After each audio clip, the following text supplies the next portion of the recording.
What's up, everybody? It's your boy, DJ Bass, DJ Bass, because music is the foundation to every hit, unless it's an acapella. And if you tuned in to this channel, you've tuned in to the Beat Break. And in this episode of the Beat Break, it's a very special episode because it's a two-part episode. One video, two parts. In part one, we'll be teaching you guys how to stay in key in FL Studio.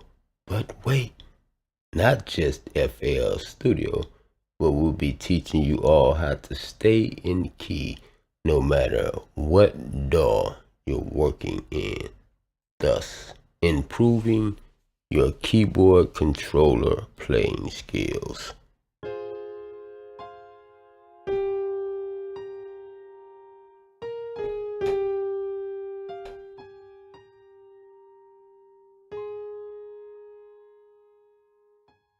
Okay, now we can't play, but we can play around with the keyboard, and we will teach you all how to do just that with more efficiency if you are a beginner. Okay, and that's part one.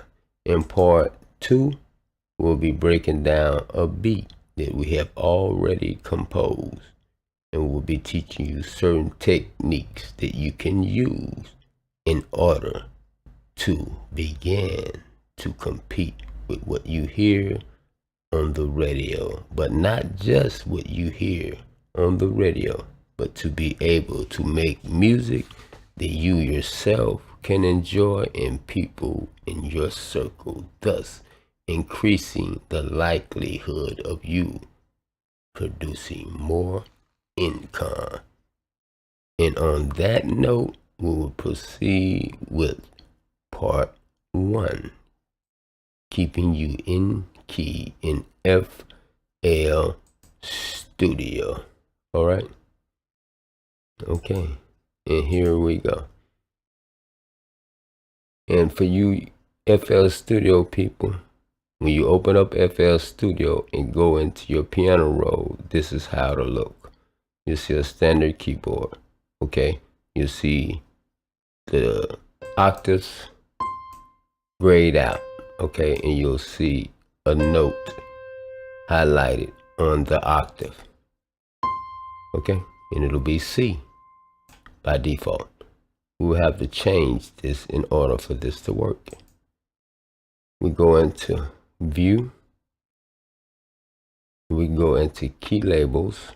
We notice that highlighted notes is not available. So we will have to go into keyboard label or keyboard style. And we will click on flat. And we will notice that the keyboard appearance has changed. Okay, this is how it must look in order for this to work properly. Okay, we go back into view and we go into key labels, and now we click on highlighted notes. Okay, and we notice that the highlighted notes on the octaves has disappeared. Okay, so we will go into helpers and go to scale highlighting, and we will notice that the default is selected. We'll then go to whichever scale we will be working in and select that scale. We will be working in natural minor scale, so we will select that scale. And as we notice, since C is the default, C natural minor is loaded into the keyboard, and the notes of the scale are labeled on the actual keys. C, D, D sharp, F, G, G sharp, A sharp, and C, the root note. Okay? And those are the notes of the C natural minor scale. And if you want to work in D natural minor, you will go back at the helpers and the scale highlighting and go to D. And you would notice that D is now highlighted in gray on the octaves, and D is loaded into the keys itself, the scale, the keys of the scale. And the keys in the scale of D minor, natural minor, would be D, E, F, G, A sharp, C, and back to D. Okay? And now we can go, and with that, we'll be able to know where we are in the keyboard, in the piano roll, and there'll be no need for ghost notes, because in order to draw the scale out, we will only have to use the notes that are labeled on the keyboard itself, or just look at the piano roll and notice that the highlighted notes are the scale.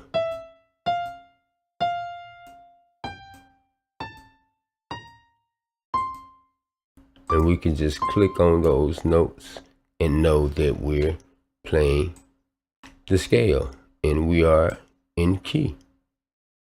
And we can move that around. And now we are in C sharp natural minor. If we click to C sharp natural minor,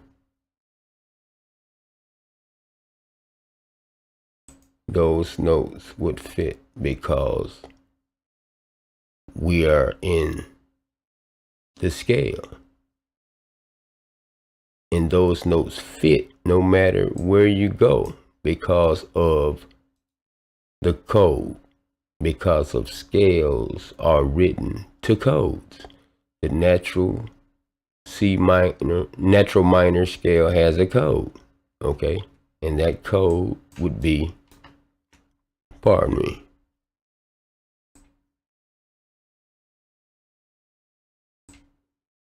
okay? That code would be, all right, we're gonna go back into the C. Well, we'll go into the scale we've been working on. F, natural minor, okay? And the code to the natural minor scale would be, first, to understand the code, you have to understand how the code is derived, okay? If you look at the keyboard, we have F, that's the note, root note, okay? That will be 0 or, yeah, 0. And then we have G, which is the second note in the scale. From F to G, that is considered a whole step because we have a note in the middle. Anytime you have a note in the middle, that's the whole step, okay? We can move that that F to F sharp and that G to G sharp, and we have a white note in the middle. That's a whole step still. Now, if we move that G sharp to G, now we have a half step, okay? There's no note in the middle, okay? Note in the middle, whole step. No note in the middle, half step. And this is how the scales are written. Major and minor scales, or blues scales, okay? By whole and half steps. The blues is a little different, but we're going to be working with this scale. And this is the code for that scale. It would be root note, whole step, half step, whole step, whole step, half step, whole step, and whole step. That will be the code for the natural minor scale, and it will work no matter what scale key you're in, because the steps are the same. If you're in F, if you want to be in F sharp minor, natural minor, then the code would be F sharp, whole step, half step, whole step, whole step, half step, whole step, whole step. No matter where you put this, because the code does not change for the natural minor scale. And with that knowledge, knowing the steps, you would then be able to play, okay, your keyboard better, your keyboard controller better, okay? All right? You can play the scale.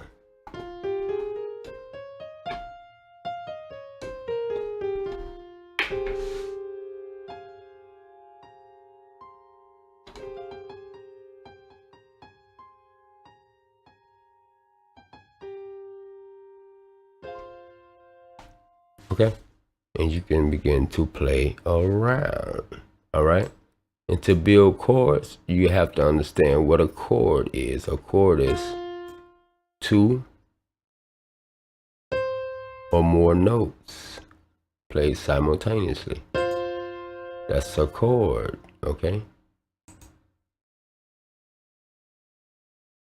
Okay? Now, you add another one. That's a trade, okay? Let's move that up. Okay, that's a trade, okay? And no matter where you go, that trade will be the same, because to make a basic trade,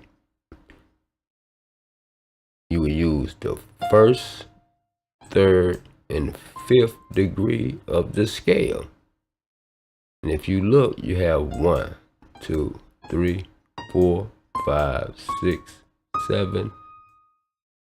Back home is 8 degrees of that scale. And to make a triad, you would use the first, 1, 2, first, 2, 3, 4, 5th degrees of the scale, and you will be making a triad, and you can move that around. Okay, that's a C natural minor. Okay, C sharp natural minor, D natural minor, because the spacing is the same. You're on the first, third, and fifth degree of the scale. You can add, okay, we can go back to F, and you can add 6 and 7, and now that's a 7th. Okay? Okay. And as long as you're putting notes in the scale and you're playing chords, and to play melodies, okay, and then you can go in here and you can hit tools and you can hit strum, and you can now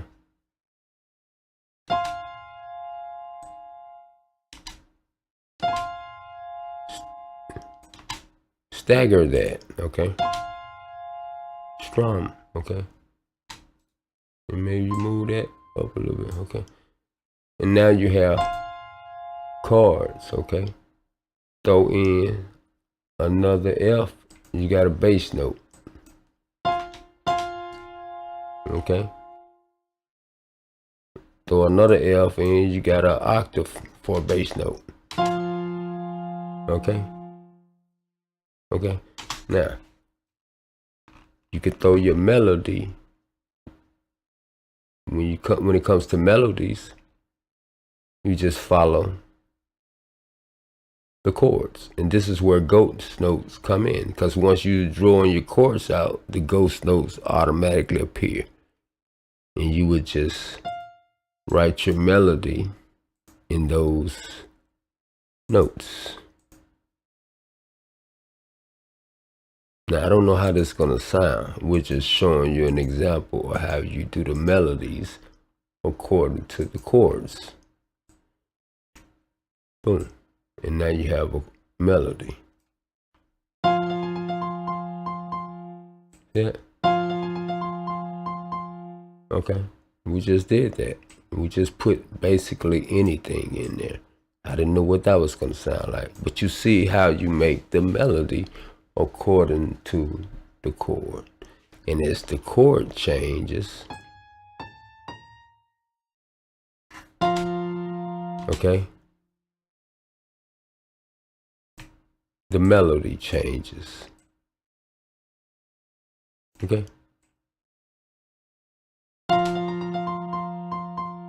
All right. And that's making chords and melodies. And with that, man, listen, that's the end of part 1.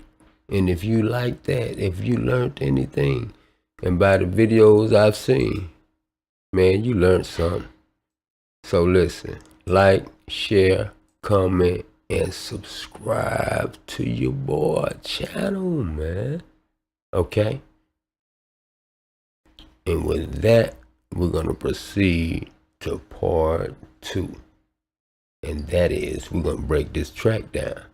All right. And when we first started this track, man, we didn't have anything in mind. We just know ourselves. And we've been listening to music all our lives. And we know when we hear a song that is our favorite, we know it's going to be our favorite. And we have several favorites. And so the inspiration is already within us. So we need no more to go to Tempo Tapper and tap out a tempo according to the mood that we're in. And at the time we made this track, man, we was in a 116 tempo. And guess what? This is what that sounds like.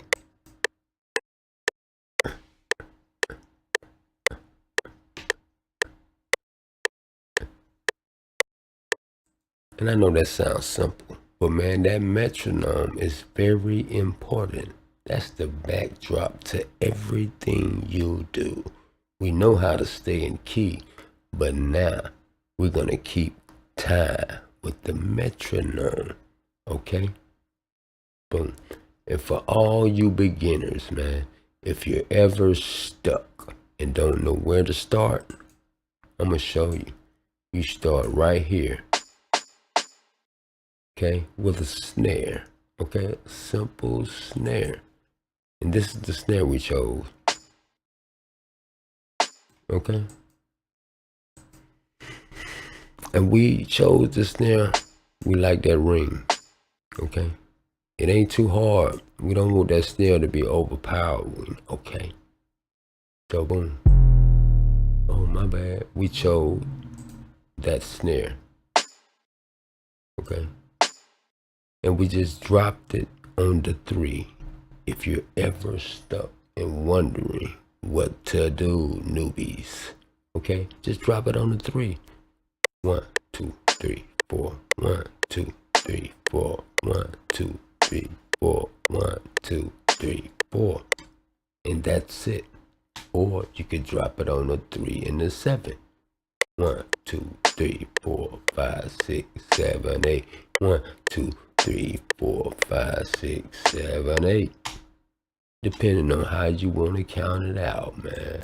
Just drop it on the 3 and you're starting to make music. And we knew we wanted to double that up, okay? So we chose another snare. Boom. And this is the snare. Just a simple snare, okay? once again, not overpowering. We're kind of laid back. You can tell that by the tempo. Okay? And we want it simple. No stutters. This is not trap. It's just rap today. Okay? And we just dropped it on the 3. And with the other snare, it sounds like this. And we put that in at a slightly lower tempo because we want that other bellish snare to be leading slightly.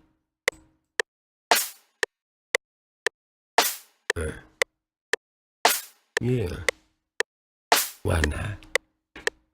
Okay. All right. Now, at this point, the metronome is getting on our nerves, okay? It has served its purpose, okay? And at this point, we want to create our own rhythm to go by. Because if you keep that metronome on, you're going to find yourself making your track according to that energy. Excuse me. And we wanted to double that energy up. So that's what we did. We dropped that out and we went to the hi-hat. And we kept it simple. No fluctuations with the velocity. No stutters, no glitches. We're keeping it simple, straightforward. This is what that sounds like. Yeah. Okay.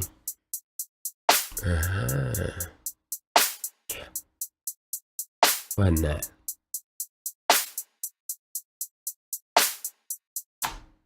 All right. And at this point, we have movement. That's what we're looking for. But we knew we wanted to go ahead. Excuse me. I have a cold. But we knew we wanted to go ahead and bring the drummer. So that's what we did. And we brought a kick drum in. Dirty, nasty, filthy kick drum. Not a round. We want a just a war drum. Crazy junk. Along with that thump. And we want it to be simple and constant. Serious. Hardcore. And that's what we did, man. This is what it sounds like. Yeah.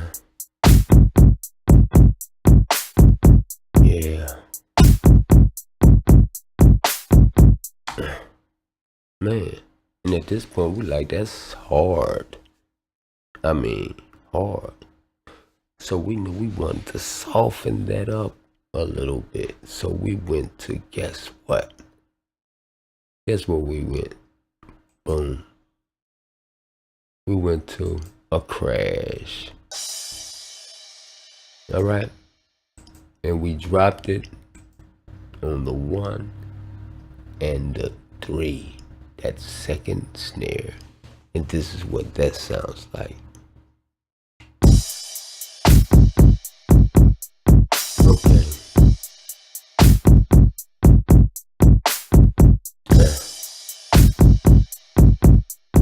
All right.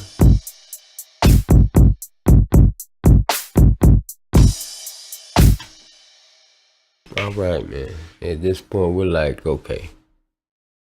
Now, we're done with the drums. We're keeping this simple, straightforward, hardcore. And so, what better way to do that than to add a simple bass line? And so that's what we did. And we went to this plugin, Direct Wave by FL Studio or Image Line. Hey, it's a great plugin. And we're keeping it simple. And this is what we came up with. a simple bass line.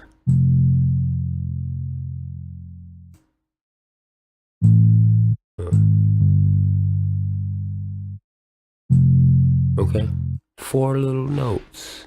Okay, boom.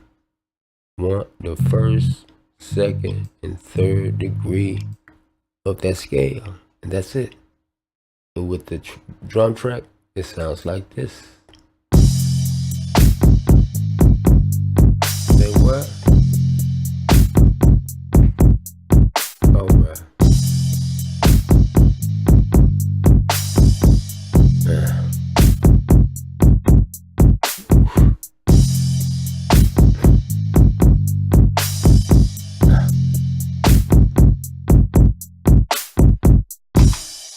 All right, man.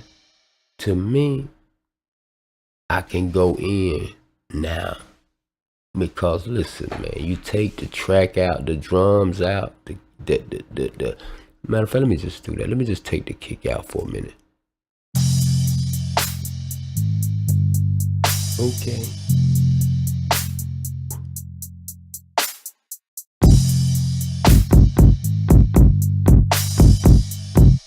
Okay, and put a few stops in there, man. It could be a wrap if we just going straight hard. But we know we just needed to thicken and warming that up even more. So what we did was, once again, FL Studio, morphing.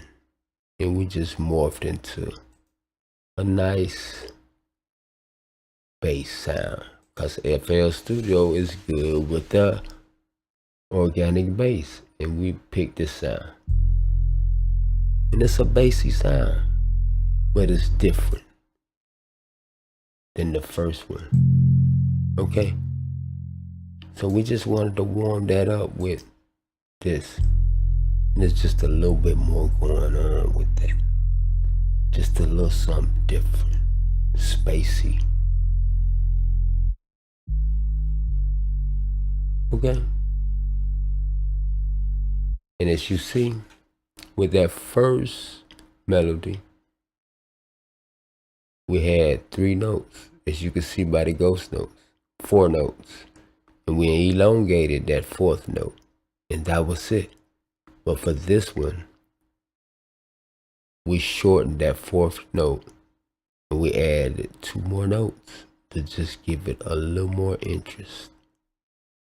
This is what it sounds like together.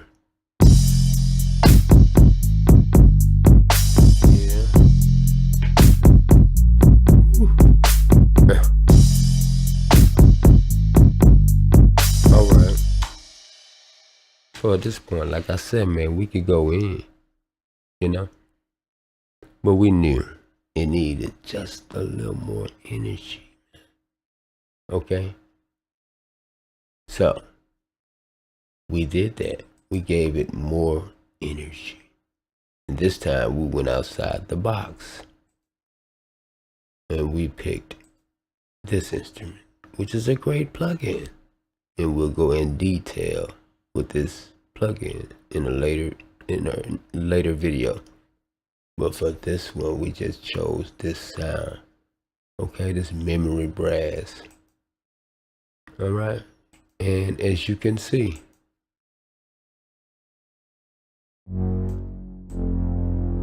it sounds similar. It's bassy, but it has much more energy.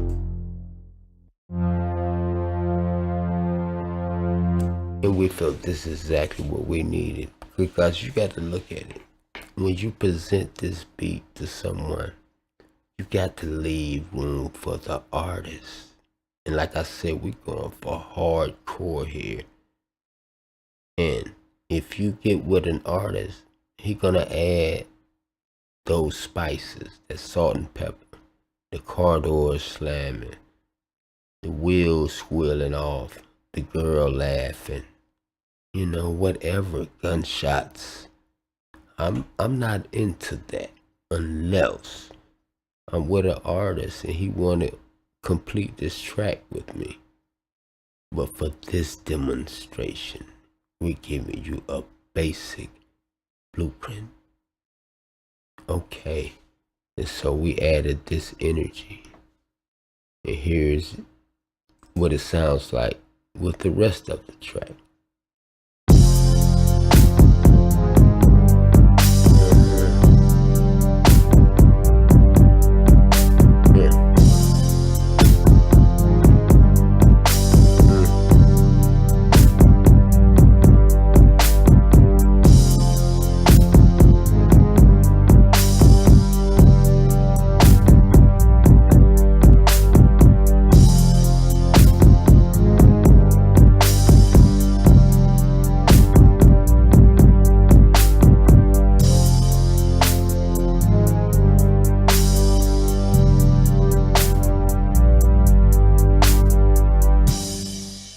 Alright, and on that note, you've been watching your boy, DJ BASE, DJ Bass. And if you enjoyed this video, don't forget to like, comment, share, and subscribe. And catch me on the next Beat Break.